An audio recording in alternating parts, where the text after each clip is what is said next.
Welcome. Today we're doing a deep dive into a recent report. It's about a Republican healthcare bill.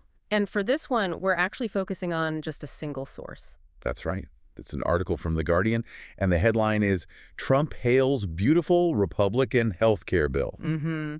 And that headline really gives us the key nugget we're looking at today.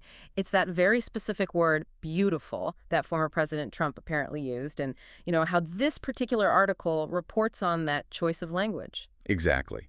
So our mission here, just for you listening, is really narrow. We're concentrating only on what this one source, the Guardian article, tells us. We're not digging into the bill's policies because, frankly, the article doesn't give us that detail. Right. It's about the reporting of that description, that one word. Yeah, beautiful. It's striking, isn't it, using such an evocative sort of non-technical term for something as complex as legislation. It really is. Okay, so let's unpack just what the article says. According to this Guardian piece, the former president did use that exact word for the bill. Yeah. It's a very positive word, definitely not the kind of language you usually associate with, legislative text or policy debates. And that highlights something interesting, I think, how public figures sometimes use this kind of, emotional or almost aesthetic language to describe really complex things. Simplifies it, perhaps?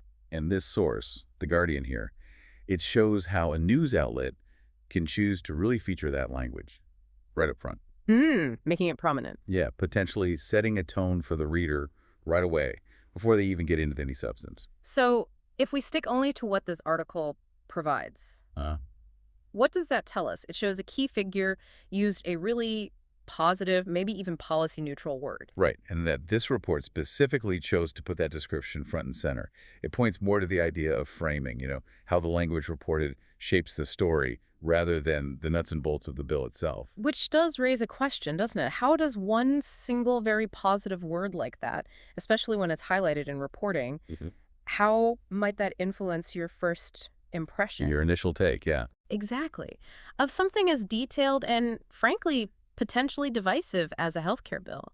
It offers this immediate sort of emotional reaction. An emotional shortcut, maybe, before you can even start to understand the actual contents. Precisely. And this article, this specific source, it gives us a clear example of that happening.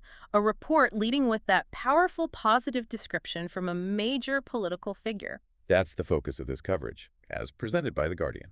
Yeah, and that's really what this source gives us for today's deep dive. It's a look at the power of descriptive language in the political sphere, and importantly, the editorial choices made in reporting that language. So, something for you to think about. As you come across reports on, any complex topic, especially legislation, pay attention to the specific words used, particularly in headlines or those key pull quotes. Yeah. Ask yourself, is the language technical? Is it emotional, positive, negative? And maybe consider where that language is coming from and why the report you're reading might be highlighting that specific word or phrase. How might those choices, just the language chosen and how it's reported, be shaping your immediate reaction, your understanding, before you've even had a chance to dig into the details yourself? Yeah, definitely something worth keeping in mind.